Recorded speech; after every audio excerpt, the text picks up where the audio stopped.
নমস্কাৰ আজি আমি এই হাছিলাবিল উচ্ছেদিত অঞ্চলত আহিছিলোঁ আহি পেলাই আমি শুনা পালোঁ যে ইয়াতে বৃদ্ধা এজনী মহিলা আজি ঢুকালে আজি অত্যন্ত এই চৰকাৰে ইয়াত উচ্ছেদ কৰাৰ সময়ত আমি পাব্লিকে কোনো ধৰণৰ বিৰোধ কৰা নাছিলোঁ কোনো প্ৰটেষ্ট কৰা নাছিলোঁ আমি চৰকাৰে ভাঙিছে মানুহ কোনো প্ৰতিবাদ কৰা নাই শান্তিপূৰ্ণভাৱে ইয়াতে উচ্ছেদ চলাবলৈ দিছিলে পাব্লিকে কিন্তু আজি উচ্ছেদ কৰাৰ পিছত দেখা গ'ল যে চৰকাৰে কেতিয়াও গভৰ্ণমেণ্টে কোনো সা সুবিধা দিয়া নাই না খোৱা ব্যৱস্থা কৰিছে না পানীৰ ব্যৱস্থা কৰিছে কোনো চেনিটেৰীৰ ব্যৱস্থা কৰা নাই না কোনো টেণ্টৰ ব্যৱস্থা কৰিছে চৰকাৰে কোনো ধৰণৰ ব্যৱস্থা লোৱা নাই government directly fundamental rights violation কৰিছে গভৰ্ণমেণ্ট পাব্লিকৰ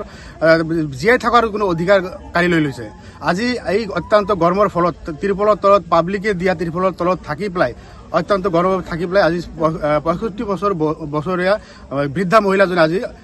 ঢুকাব লগা হ'ল ইয়াৰে দায়ী আমি কাক বুলি ক'ম যদি গভৰ্ণমেণ্টে যদি ইয়াতে প্ৰত্যেকটো শিবিৰৰ কাষে কাষে যদি হেল্থ কেম্প যদি আয়োজন কৰিল হয় হয়তো মানুহবিলাক ট্ৰিটমেণ্ট ভালকৈ পাল হয় আজি বহুত ইয়াৰে সৰু অকণমানিৰ বাচ্চা আছে বৃদ্ধা মানুহ আছে তেওঁলোকৰ চিকিৎসাৰ ব্যৱস্থা পালেহেঁতেন হয়তো চিকিৎসাৰ ব্যৱস্থা পালে হয়তো আজি মানুহজনে নুঢুকালেহেঁতেন